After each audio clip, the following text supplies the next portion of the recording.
Welcome to our tutorial on how to share a Facebook post to Instagram for a one-time transfer. Let's walk through the steps together.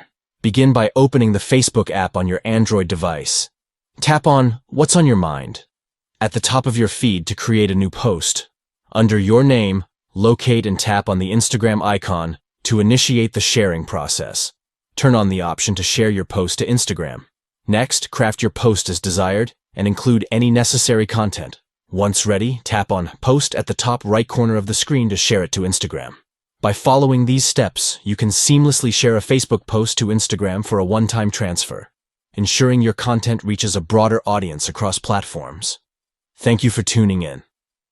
We hope this guide has been informative and helpful in demonstrating how to share a Facebook post to Instagram for a one-time transfer. Enhance your social media reach by sharing engaging content across different platforms.